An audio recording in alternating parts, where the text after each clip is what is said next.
Hello, welcome to master Raju channel అండి. ఈరోజు ఈ వీడియోలో మీకు రెండు ఇంపార్టెంట్ విషయాలు చూపెడుతున్నాను. ఒకటి అమ్మ తేజ ఒక మాటలండి. ఆయన పరిచర్య ఎలాగ ఇవన్నీ విషయాలు ఆయన చెప్తున్నారు, అవి వినండి.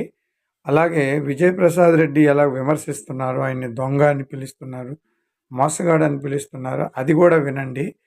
అలాగే దీన్ని ఉద్దేశించి రంజిత్ ఓఫీర్ గారు మాట్లాడిన మాటలు వినండి.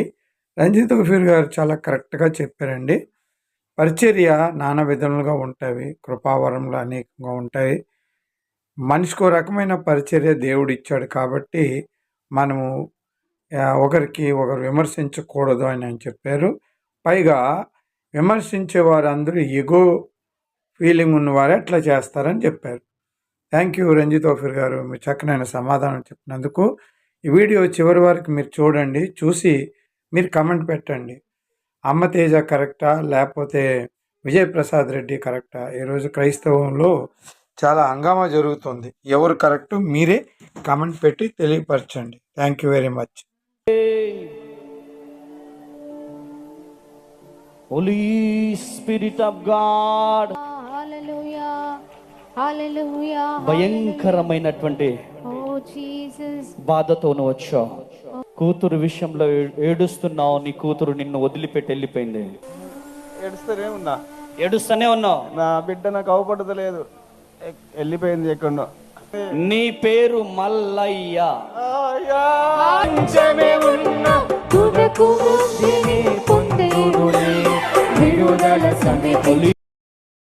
నీ పేరు మల్లయ్య.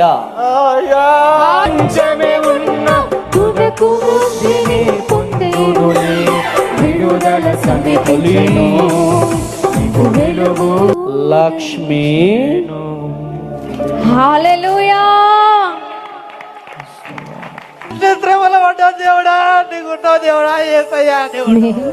ఏం పేరు నీ పేరు? గట్టిగా హల్లెలూయా. నీ పక్కన మా వాలంటీర్స్ ఉన్నారమ్మా, మెసేజ్లు పంపిస్తున్నారా? నాకు ఫోన్ ఉందా? సరే జూమ్ కొట్టండి. అరే ఉందారా? అరే జూమ్ కొట్టండి. ఫోన్ ఉందా నా దగ్గర? చూడండి. లేనా? నన్ను వాలంటీర్వా? చెప్పండి. వీడియో చూపెట్టండి. అటువైపు వీడియో పెట్టండి. అరే ఇటు వీడియో పెట్టి. నువ్వు ఎక్కడి నుంచి వచ్చినావు? పరికాలు వెళ్ళం పెళ్ళయ్యా. పక్కన హన్మకొండ. నువ్వు మా చర్చి మెంబర్వా, వాలంటీర్వా? అమ్మా మీరు చెప్పండి, మీరు మా వాలంటీర్ అమ్మా? మైకి కాదు. ఎస్ఎంఎస్ ఏమైనా పెట్టావా నాకు? సెల్ ఫోన్ కూడా నా దగ్గర లేదులే. ఉందా? ఒకసారి చూసుకోండి. మరి ఒకసారి ఉందా నాన్న? సార్ కనపడ్డదా? సార్ ఫోన్ కనపడ్డదా నా దగ్గర? చెప్పండి వీడియోగ్రాఫర్ గారు. ఎవరైనా చిన్న వయసులో రోషం కలిగి పరిచర్య చేస్తున్నాడంటే వాడిని తొక్కాలా, బురదలో తొక్కేయాలా? అరే దేవుడు నన్ను ఇట్లా ఇట్లా ఇట్లా ఇట్లా ఇట్లా నడిపిస్తున్నాడు, నేనేం చేయాలి?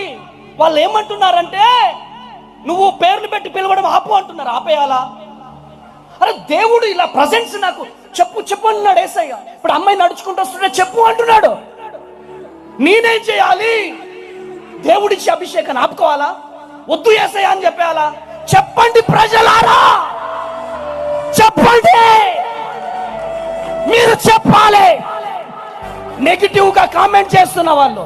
ఆ మాట్లాడిన ఆయన ఎందుకు మాట్లాడిండు అంటే, పాస్టర్ అమ్మ తేజ అనబడే నేను భద్రాద్రి కొత్తగూడెం హేమచంద్రాపురం అనే ఒక విలేజ్ లో పరిచర్య చేస్తున్నాను. నా పరిచర్యలో వాళ్ళకు వాలంటీర్స్ చేయడం రాదు. వాలంటీర్స్ చాలా ఇబ్బంది అయిపోతుంది. వైజాగ్ నుంచి చూస్తున్నారా?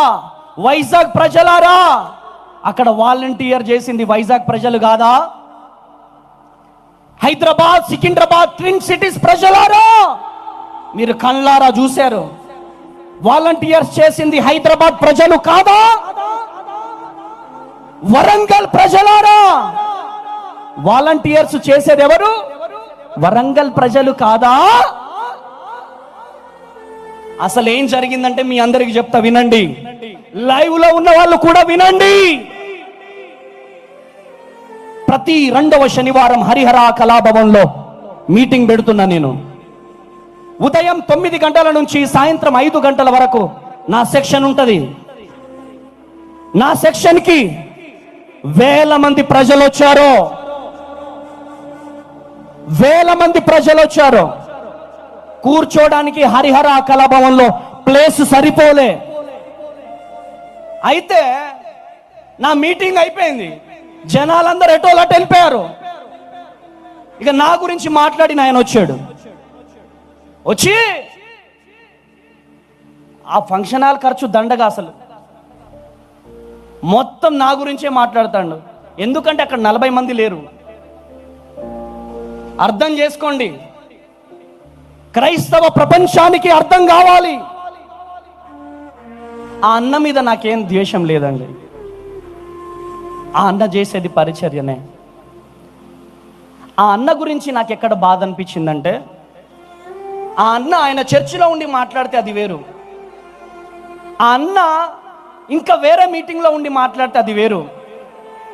కానీ నేను ఎక్కడైతే మీటింగ్ పెట్టానో అక్కడ మీటింగ్ పెట్టి నా మీటింగ్కి వచ్చిన జనాలందరూ వెళ్ళిపోయిన తర్వాత సెటప్ కూడా ఇదే, ఈ సౌండే, ఈ ఎల్ఈడీనే వాళ్ళకు కూడా పెట్టింది.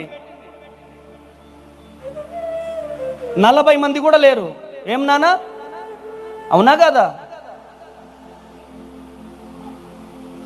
ఆ కోపంలో ఆయనకేం మాట్లాడాలో అర్థం కాలే. ఇక మొత్తం పాస్టర్ అమ్మ తేజ దొంగ, పాస్టర్ అమ్మ తేజ అది, వాడు వీడు, నువ్వు ఎన్ని అన్నా దేవుడు నిన్ను దీవించును గాక. దేవుడు నీ పరిచర్యను, నీ కుటుంబాన్ని, అన్నా మిమ్మల్ని నా యేసయ్య దీవించును గాక. అన్నా నా పరిచర్య చూడాలంటే రండన్నా, భద్రాద్రి కొత్తగూడెం మారుమూల ప్రాంతంలో నేను చేస్తున్నానన్నా, ఏజెన్సీ ఏరియాలో నా పరిచర్య అన్నా, రండన్నా వచ్చి చూడండి అన్నా నా పరిచర్య. జిమ్మికులు చేసుకొని బతకాల్సిన పని లేదన్నా, ఈ చేతులతో ఆయుధాలు పట్టుకున్న జీవితం అన్నా. సారవంతమైన తెలంగాణ భూముల్లో వెదజల్లిన నక్సల్బరి విత్తనాలమంటూ నినాదాలు చేసుకొని బ్రతికిన జీవితం అన్నా నా జీవితం. నాకు కోపం వస్తుందన్నా, కానీ ఆ కోపాన్ని నా యేసయ్య చంపేశాడన్నా, సమాధైపోయిందన్నా. ఏ లీడర్ అంటే ఆ లీడర్ని వెళ్ళి కొట్టేటోన్నే, ఏ వార్డెన్ అంటే ఆ వార్డెన్ వెళ్ళి కొట్టేటోన్నే. ఆ జీవితం చచ్చిపోయింది. తండ్రి, కుమార, పరిశుద్ధాత్మ త్రియేక దేవుని నామంలో బాప్తీసము తీసుకున్న తర్వాత ఫస్ట్ తేజ చచ్చిపోయాడో. ఐసల్లా వాస్తవం ఏంటో తెలియకుండా కామెంట్లు పెడుతున్నారు, మా యవనస్తులు చూస్తున్నారు. అందరూ పాస్టర్సే, విశ్వాసులైతే ఎవరు పెట్టట్లేదు. ఆమెనానండి, ఆమెనని పెట్టండి, ఆమెనానండి. చాలా బాధ. మా గ్రామస్తులందరూ కూడా వీడియోలు అన్ని నాకు తెలుసు. మీతో ఎప్పుడు నేను మాట్లాడానా లేదా? మీ పేరు ఎలా పిలవగలను నేను? మనసులో ఒక్కసారైనా మిమ్మల్ని చూడాలని సంవత్సరం దగ్గర పెట్టుకో. ఏమన్నా సౌందర్య ప్రసాద్ రెడ్డి గారు సార్ ఎదురుగా చూడాలని ఎంతో ఆశ. అందుకని దేవుడిని ఇక్కడ నాకు బయలుపరిచాడు. అస్సలు కాదు. అంటే అమ్మా, ఇలాంటివి చాలా చీప్ ట్రిక్లు చేయొచ్చు. ఈ చీప్ ట్రిక్ ఎలా చేయొచ్చో చిన్న చెప్తాను నేను. మీ పక్కనే మనిషి కూర్చుంటారు. దేవుడు నాకు ఎలా తెలిసిందంటే, ఈయన పక్కనే నా మనుషుల్ని దాన్ని కూర్చోబెట్టా. మీ మధ్యలో కూడా అక్కడక్కడ కూర్చున్నారు మా వాళ్ళు. నాకు వాట్సాప్లో టక్ టక్ పంపించేశారు పైకి. మీతో మాట కలుపుతారు, నాకు పంపించేస్తారు. ఇది అమ్మతేజ అనేవాడు చేసే చీప్ ట్రిక్ కూడా ఇదే హరిహర కావాల కళాభవన్లో చేస్తాడు. ఇది చీప్ ట్రిక్. ఇది వాళ్ళకి దేవుడు బయలుపరచటాలు, దేవుడు చెప్పటాలు ఏమి ఉండవు. ఇప్పుడు మరి అమ్మ ఎస్ఆర్ నగర్ నుంచి వచ్చావు, నువ్వు హైదరాబాద్లో ఉంటావు. ఎవరో జీవన్ అనే తమ్ముడు, నువ్వు డయాబెటీస్తో బాధపడుతున్నావు. తర్వాత యమున యోసఫ్ గూడ నుంచి వచ్చావు, నీకు కొంచెం హెల్త్ ఇష్యూస్ ఉన్నాయి. యమున ఉన్నారా ఇక్కడ? లేచి నిలబడండి. యమున అదిగో రా తల్లి, కొంచెం ముందురా, ప్రార్థన చేస్తాను నీకోసం. కార్తీక్ హైత్ నగర్ నుంచి వచ్చాడు, బోన్ మ్యారో ప్రాబ్లంతో బాధపడుతున్నాడు. కార్తీక్ ఎక్కడ? హైత్ నగర్ నుంచి వచ్చాడు. కార్తీక్ ఉన్నాడు, వెళ్ళిపోయాడా? ఉన్నాడా కార్తీక్? ఉంటే రా నాన్న, ప్రార్థన చేస్తాను నీ కోసం, రా. నువ్వు రా తల్లి, పైకి రా.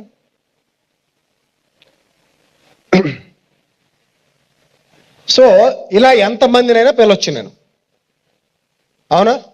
ఇప్పుడు నేను నీకు తెలుసా తల్లి? నేను తెలుసులే, నువ్వు నాకు తెలుసా? సో ఇదే కదా అడుగుతారు. నేను ఎప్పుడైనా చూసాను? చూసి నేను ఎప్పుడైనా పిలిచారా? లేదు. నేను నీతో ఎప్పుడైనా మాట్లాడారా? లేదు. ఇలా మైక్ ఇలా ఇస్తారు మైక్. అమ్మ నేను నీతో ఎప్పుడైనా మాట్లాడానా? ఇలా అడుగుతారు. నువ్వేమంటావు అప్పుడు? చెప్పు, నిజం చెప్పు. నేను నీతో ఎప్పుడైనా మాట్లాడానా? లేదండి. నీకు నాకేమైనా పరిచయం ఉందా? లేదు. ఇదివరకు ఎప్పుడైనా కలిసావా?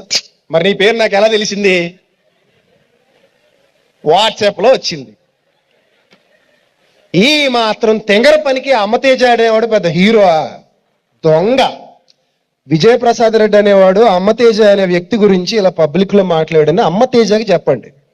ఒకవేళ నాది మోసం అని అంటే, నేనేమైనా మోసగాడిని అని అంటే, ఇదే వేదిక మీద మేమిద్దరం కూర్చుంటాం, నా ఎదురుగా చేయమనండి. అతనే కాదు, ఎవరైనా సరే ఇలాంటి చీప్ ట్రిక్స్ చేసేవారు ఎవరైనా సరే చేయమనండి, చేయలేరు. కాబట్టి వీళ్ళ బలహీనతలను మనం క్యాష్ చేసుకోకూడదు, తప్పు. ఇప్పుడు మరియమ్మ గారు కానివ్వండి, తల్లి యమున కదా, తల్లి నీ పేరు యమున కదా, చెల్లెమ్మ యమున కానివ్వండి, వీళ్ళు ఏదో బాధలో ఉండి వస్తారు ఇక్కడికి.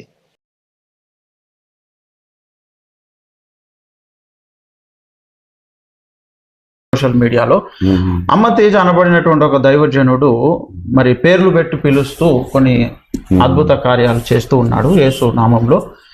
దాన్ని కొంతమంది ఖండిస్తున్నారు సేవకులు. దీన్ని ఎలా చూడాలి సార్? దేవుడు పేర్లు పెట్టి పిలిచే వరము ఇస్తాడా? అలా పిలవగలరా లేదా? దేవుడు ఏదైనా చేయగలడు, ఏదైనా చేయగలడు. దేవుడు పేర్లు పెట్టి పిలవలేకపోవడం ఏంటి? ఇప్పుడు అమ్మతేజ చేస్తున్న మోసం, అమ్మతేజ ప్రజలను ఇట్లా మోసం చేస్తున్నాడు అని అనేక మంది అతన్ని దూషిస్తున్నారు. ఆ పేరే నేను కొత్తగా వింటున్నా, ముఖ పరిచయం లేదు, అతడెవరో నాకు తెలియదు, నన్ను గురించి ఆయన ఏం మాట్లాడుతున్నాడు కూడా నాకు తెలియదు. అయినా సరే ఒక సీనియర్ నాయకుడిగా నేను చెబుతున్నా ఏంటంటే, సార్ అమ్మతేజ మోసం చేస్తున్నాడు, పేర్లు పెట్టి పిలుస్తున్నాడు అని మాట్లాడే ఆ మూర్ఖమైనటువంటి ద్వేషము, విమర్శలు ఎందుకు? అతని ద్వారా రక్షణ పొందిన వాళ్ళు, దేవుడు లేడనేవారు, లేకుంటే అన్య దేవతలను ఆరాధించేవాళ్ళు, అతని ద్వారా యేసే రక్షకుడని తెలుసుకొని నమ్ముకొని రక్షణలోకి వచ్చిన వాళ్ళు అనేక వందల మంది ఉన్నారు. అనేక మంది రక్షణలోకి నడిపిస్తున్న ఒక సహోదరుడు క్రీస్తు సైనికుడే కదా. నేను క్రీస్తు సైనికుడినే, అతడు క్రీస్తు సైనికుడే. పరిచర్య విధానములో భేదం ఉండొచ్చు, నేను పేర్లు పెట్టి పిలవను,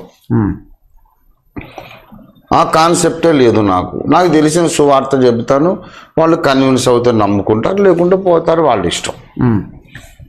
అది నా పద్ధతి. ఆయనకు ఆ వరము మరి దేవుడు ఇచ్చాడని ఆయన నమ్ముతున్నాడు, అది చాలా మంది కూడా నమ్ముతున్నారు. ఆయన ఆ పద్ధతిలో కూడా ఆఖరికి వచ్చి కంక్లూజన్ ఏంటి? పేర్లు పెట్టి పిలుస్తున్నా గనక అమ్మతేజయ్య రక్షకుడు అని ఆయన చెప్పట్లేదు కదా.